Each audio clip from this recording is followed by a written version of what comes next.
on Cheap Seats. Well, I think he needs a bigger boat.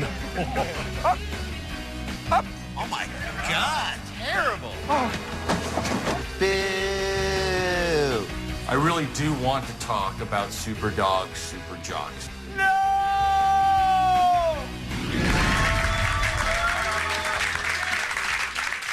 Everybody, welcome to Cheap Seats. Now, today, we've got a sport so trivial, so absurd, so demeaning. We had to bring it to you again. It's our second installment of SuperDogs, Superjocks from 1995. And its mere existence proves that there is a God, and she hates every last one of us. All right, now here's what we want you to look for. Here's what to look for. Here's what to look for. Keep an eye out for the cockiness of decathlete Dan O'Brien. For a guy who failed to make the '92 Olympics after landing a lucrative endorsement deal, it's a little much. He's got all the bravado of Barry Bonds with all the talent of Barry Gibb. Also watch for Bob Golick's repeated attempts at comedy throughout the competition. The operative words here being attempts and comedy. He obviously got way too much comedy confidence from his time on Saved by the Bell, the college years. All right, it's time to fertilize the landscape with little SuperDogs, Superjocks. Help me, I'm about to be vaporized. Nice to see that the keyboardist from Loverboy is still getting some work. Hello, everybody. I'm Barry Tompkins. We welcome Sweet glasses, Tompkins. What are you, in Gryffindor? San Francisco. Postcard weather conditions for the second. You mean it's flat, shiny, and lifeless? And Superjocks. Remember last year? How can we not remember that? The Clip opened Sports Center for 6 straight months. Ran away and hid from a couple of other goals. Dog cheated, totally cheated. They beat Bill Johnson and Steve Lundquist. We're looking for more of same today with an all-star cast. Speaking of all-stars, I've got one alongside me for the second year in a Next to row. Willie Gault? Pro wide receiver, both the Bears and the Raiders, Willie Gault. Willie, let's talk about some fine athletes we're going to be watching today. Well, thank you, Barry. This show was so doggone good last time. Come on, Tompkins. You were more believable in Rocky IV. Yeah, that's the kind of laugh you give when you're on a job interview. Is he using an imaginary phone to fire his imaginary agent? A guy who, in his day, was one of the most feared defensive... Guys, you got a lot of screen there. The athletes don't need to be the size of wallet photos. I'm always been afraid of him. And we have Roger Craig, who was a 5-time Pro Bowler. See, Roger peaked way too early with the flex. Now all he's got is that creepy half smile. Kevin, tell us all about it. Thanks, Barry. Let me tell you how the sink or swim works. It starts out by the dog swimming. That dog just realized he had to work with Kevin Flynn. He jumps in the water, swims down and back. Then athlete... Can someone get this guy a pair of shades? He's squinting more than Mickey Rourke eating a pickle. It's a 4-legged event. Or actually, it's a 6-legged event. Well, he's going to be working with Lacey in this one. Lacey... Cagney was hung over in an alley and was unavailable. He's also ready 400 kids from YMCA camps around and about the area on hand. So the audience was forced to be here. They are set to go. Oh, this is the worst camp ever. Poacher with a quick start, Willie. Poacher going with the one piece. Very modest. Yeah, I like that. Same as Bottoms. They get him in the same place. Dog's caught. Dog is caught. Well, Lacey jumped. Is that Michael Phelps' dog? Pick up the pace. Poacher's very possessive about that ball. I know that. Absolutely. She wants that ball all time. And Star wants no part of it. Now, here's the greatest swimmer. And Star said... 2 weeks ago, the underwater camera guy was filming Shark Week for the Discovery Channel. Now he's shooting this garbage. Ah, the world of non-union TV. Gets rid of the ball. Now, here's Golick. Yeah. Golick was a lifeguard, incidentally. Yeah, Where, at a Turkish bath? Right now, he's first, and let's see who's second. Oh, there's Roger. Golick is taking this thing way too seriously. Come on, Jay. What else does he have? He's got a sweet flip turn. That's what else he's got. Pretty impressive. He's the only one of the three that did it. Dan O'Brien makes the turn. Now, Golick's got, I'd say, about 2... Can anyone explain why Roger Craig is swimming in a wife beater? Golick is still... Golick looks like an athletic meatloaf. We're waiting for him. They got the boat backwards, I think. Yeah, well, I think he needs a bigger boat, too. Okay, stop stealing Roy Scheider's lines, Willie. You want to close the pool for the entire weekend, too? But the first one to get away. Roger's still having all kinds of problems, Willie. Looks like he's on a Sunday drive. Yes, Willie. People often drown while driving. Star jumped out of the water. Craig's dog jumping ship. That's not the first time someone's jumped ship on the 49ers. Dan O'Brien gets to the finish. That dog couldn't get out of there quick enough. He started third, he finished first, and Dan O'Brien is the winner of this competition. Winner might be an exaggeration. He was the least loser of the competition. Ran, you know the sad part about last segment? You could only come up with one thing. Sorry, you're right. The saddest part about last segment? What? The fact that those poor camp kids thought they were going on a cool field trip, but ended up having to watch a bunch of old athletes compete in a bunch of sporting events that the kids could have and should have been doing at their YMCA camp. Well, one of the campers who was there that day got in touch with us and asked us if he could come on the show and share his experience of what it was really like to be there. We have him via satellite. Please welcome Stephen Gregory. Stephen, are you there? Yeah, thanks for having me, guys. I just want to say I've been a fan of Cheap Seat for years. Actually, it's Cheap Seats, but that's okay. Why don't you go ahead and take us through that day? Was it as bad as it looked? It was worse. There's not a month that goes by that I don't think about that day. First of all, we were duped, okay? They told us we were going on a field trip and that we were going to take over a Baskin-Robbins for the whole day and get to build our own sundaes. Next thing you know, we're sitting poolside watching Roger Craig swimming with a dog. Wasn't even his dog. Yeah. We saw that. It looked pretty terrible. That wasn't even the half of it. They wouldn't let us use the bathroom. I had to hold it in all day. Bob Golick tried out about 15 minutes of stand-up. That was really bad. Willie Galt tried jumping over some campers during a commercial break, and he kicked one of them in the head. Oh, my God. Terrible. Yeah, I mean, you know, it was like if someone gave you, I don't know, like a whole turkey and said, here, carve it with this dull knife. I don't know what that means. Yeah. Well, you wouldn't be able to carve it, you know, and you'd be frustrated as hell. Okay. I'm sorry, what does that have to do with SuperDogs, Superjocks? Let me show you something, okay? I'm currently selling a revolutionary set of knives called the Cutting Crew, okay? These knives are so superior, they can actually cut through other knives. Okay. I think we know what's going on here. Guys, thanks a lot. Can we cut his feet, Brian please? Adams endorses these. Okay, all right, cut him off. Thank you very much. Thank you. You know, yeah, I'm sorry. I am very sorry that you guys had to see that. Folks, stay with us. More Cheap Seats after this. You booked it. You booked it. You booked it.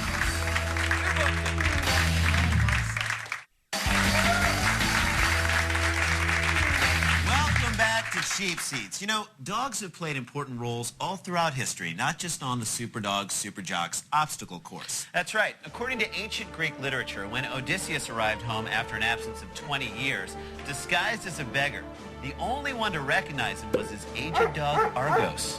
I'll buy that. I mean, in a few years, Poacher will probably be the only living creature who recognizes Bob Golick.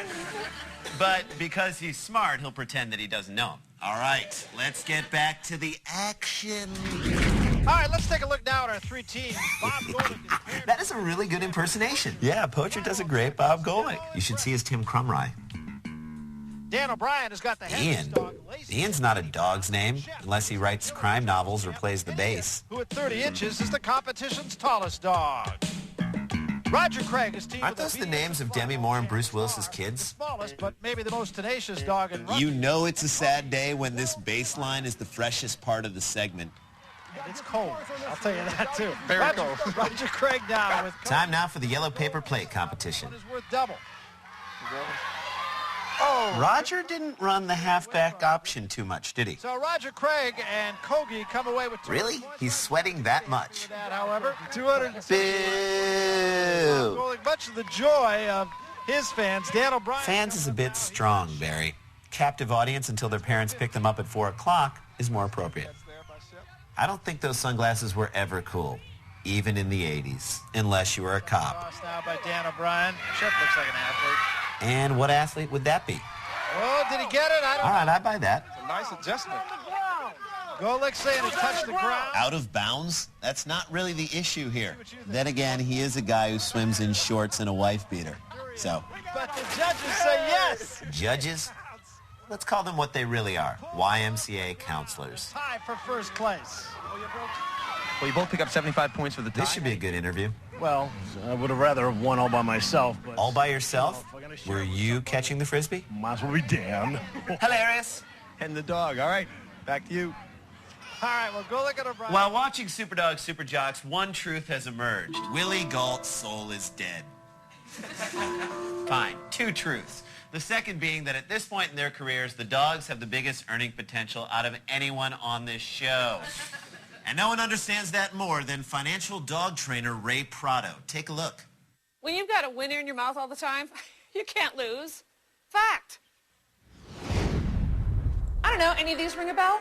Purina Puppy of the Year 2001, Golden Globe, Best Pet Wrangler, Air Bud 1, oh, and Air Bud 2. Winner, SuperDogs, Superjocks, Asia. Domo Arigato, Mr. Dogato. That's a music reference, probably wouldn't get it. Hear that? Money. Look, I go to someone's house, I don't see a pet. I see a dollar sign. I got 3 cats myself. Jackson, Franklin, Grant. You think I'm a history buff? No, I'm a money buff. Fact. We didn't even have a dog when Ray Prado started working with us. But we got a bunch of her really aggressive emails, and we were curious. I'm easily intimidated. At first, we were really kind of shocked and unsure about her methods. Loud. Okay. But that's very Exactly. effective. That's effective. Okay, fine. All right. But once we got a dog, you know, they all made sense. You don't see a pet, you see a moneymaker. Okay? When Jonathan Lipnicki's parents saw him as a baby, do you think they saw a baby? No, they saw Jerry Maguire. Okay, he completed them. I never talk down to a dog. In fact, I'll talk up to it. Your mother passed away. Funeral tomorrow. Deep sympathy. Which leaves the matter doubtfully. It could have been yesterday. Ray told us that Dudley here had the potential to be the breadwinner in the family. Well, I don't have a job. Yeah, Lamar here hasn't worked in 5 years, so it's not like we don't need the money. I was an art teacher. You're a idiot. We're paying Ray to make a demo reel for Dudley here. What are you doing? I'm fixing him dinner. I'm giving him the dog food. No. He doesn't get dog food. He doesn't get dog food. There's an Omaha steak in the freezer. Got it. You're not giving him the Omaha steak. My dad got us that. It's for a special occasion. Like for what special occasion when you get a job? Arts just aren't a We got it. priority. We in got this, it.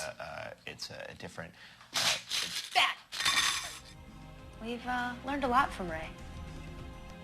When I was a little girl in Anchorage, my mom made me volunteer at an animal shelter. I couldn't believe how these animals were being mistreated. I thought, why don't people just adopt them and make money off them? Watching Golick swim.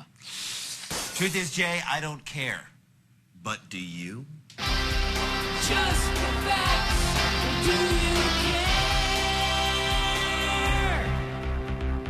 Do you care that Willie Gault conceived the rap video The Super Bowl Shuffle during the Chicago Bears 1985 championship season? Do you care that Willie Gault became the first high-profile NFL player to dance in a ballet production in 1986?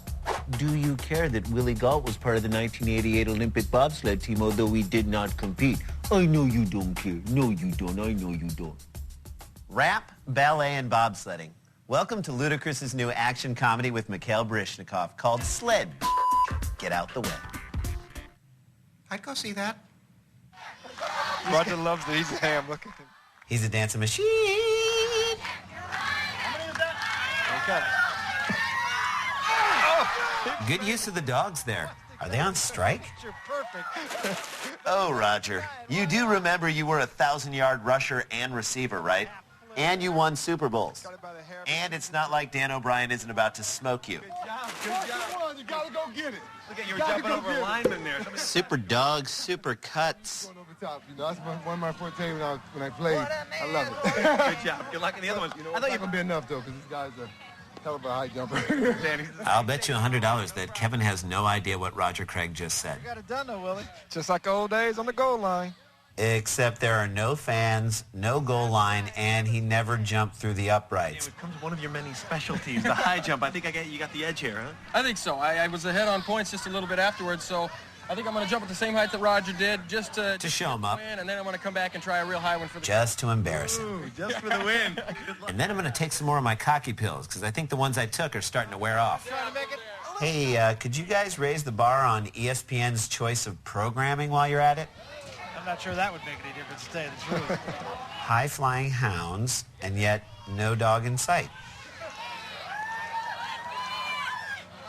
I'd say that was pretty easy. Could he have been more blasé about that jump? I think I saw him yawn in the air. For a coat. All right, show off. You already won. Dan's the kind of guy who really learns his life lessons. Now, Dan O'Brien is back in first place. And now that he's won the event, he's going to do a little bit of hot dogging, and that is... Whoa, that's got to be embarrassing. It's like Kenyon Martin being dunked on in a charity game by Dean Cain. This is like that Travolta movie where he thinks he's opening up a dance club in Nebraska, but he's really in Russia. Staying alive? Beautiful countryside. Its picturesque setting provides the perfect training backdrop. Is he jogging in a Magritte painting? I'm living in Moscow because I'm not that much of a celebrity. Run, Forrest, run! To kind of, blend into the woodwork and kind of do my own thing. I think that's the hardest thing about being, being good at something and being, number one in your field is... The field of cockiness? I don't especially like to be watched all the time. The identity Dan shaped as a kid helped build his character. As well as his inner thighs. Faced as an adult have made him a champion. A champion who competes in a contest with dogs. Memory. Following a $25 million ad campaign, the Ishtar of commercials came to a crashing halt on his final pole vault attempt at the '92 Olympic trials. Really? He didn't make the Olympics even after that vault? I learned that nothing's for sure. No matter how good you are, no matter how hard you train, mistakes can happen. And I hope that the public learned that as well. What? People the best guy doesn't always win. No, Dan, the best guy does always win. Sometimes the overhyped media darling doesn't win, but the best guy always wins. Rightfully reclaimed.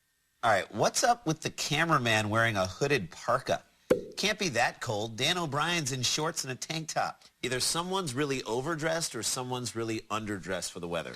And judging by this woman, a little bit of both. And as you'd expect, the WG... To Sally, I'm better than you, Dan O'Brien. Standings are still close. Can I have your autograph? Yeah, I gotta go jump something. The Eliminator is coming up. Wow, what a heartwarming comeback story. I mean, you can't not root for the guy. Things... Back going. All right, wait a minute. I thought we unplugged that guy's feed. Yeah, I plugged it back in. Guys, I wanted to say sorry about the knives. That was way out of line. I really do want to talk about SuperDogs, Superjocks. Okay, that's fine. It's an honest mistake. Thanks. I just wanted to mention something that happened that day that pretty much sums up the experience for me. I told my counselor that I wasn't having fun and that I wanted to go home. He said I couldn't go home and that my parents didn't want me to go home and that the reason they sent me to camp in the first place was just to get rid of me for the summer, and Willie Gall just laughed. And that, man, that just cut me to the core, I mean deep, but not as deep as this 13-inch stainless steel tomato knife. Okay. Have you ever seen this much surface on a blade? Okay. The other day, I was talking to Brian Adams. All right, you know what? Cut him off. Please, I am sorry about that. We should have known. How did we get sucked into it again? More cheap seats after this. You booked it.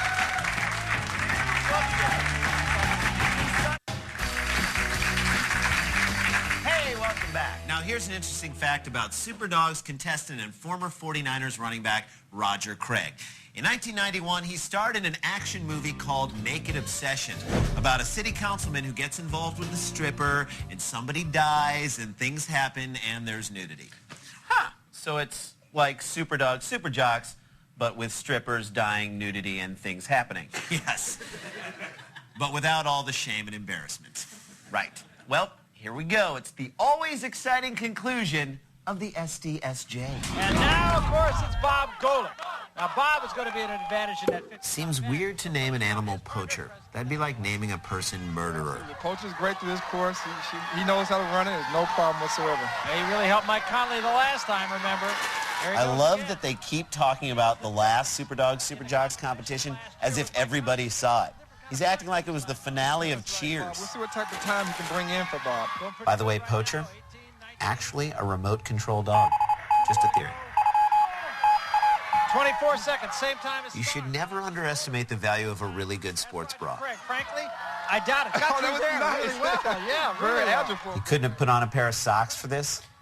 Is he jumping over or around the hurdles? Doesn't matter. This should be a piece of cake. No, because if it were a piece of cake, Golic would eat it.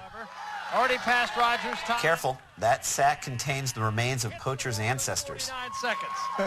So I've had colds that have run their course faster. looks strong, doesn't he? Hilarious. Any last words, Bob?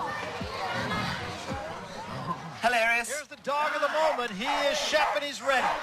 Goes the wrong way, Shep. Dog will understand that, Roger. But Shep and his partner Dan O'Brien with a time of 44 seconds, put up by Roger Craig and Star. I feel like Shep's a little too good at this. Oh, yeah. He's a remote control dog, too. Damn you, remote control. You're ruining the integrity of the sport. Very little here. Boy, he's motoring through this corner.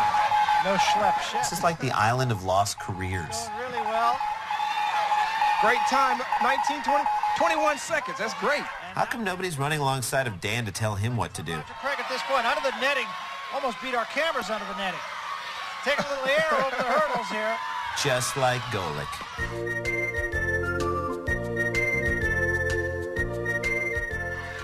Now the weight. Not easy. Come on, you big one.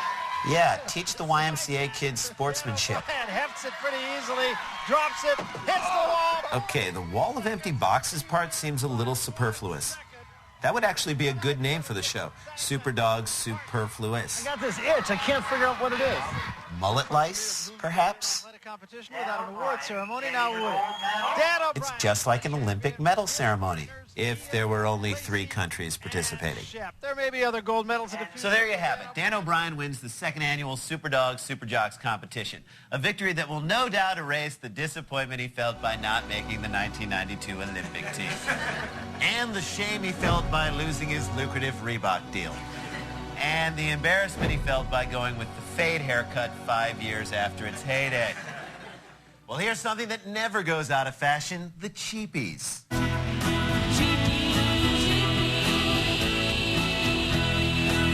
Cheapie for least valuable wardrobe choice, I gotta go with Roger Craig's swimming wife beater. It was unnecessary and it only served to bring him down. It was the clothing equivalent of Meg White. Really, I'm gonna go with Golic's sockless dress sandals. Part dress shoe, part sandal, all wrong. And finally, what's on tap now for Bob Golic and Roger Craig? Well, to be honest, I smell a buddy comedy, and we've got the pitch right here. Roger Craig plays a professional, forgets how to swim, treading water for You get the whole set of knives. You get the cutting board. You get the cheese grater. You get the banana machete. You get the salad saber, the apple guillotine. You get the tomato saw, the bagel razor, the potato mallet, the carrot sickle, the mango hatchet. You get this CD from chart-topping recording artist Bryan Adams. The cassette tape head cleaner. But wait, there's more. You get another whole set of knives. You get another cutting board. You get another cheese grater.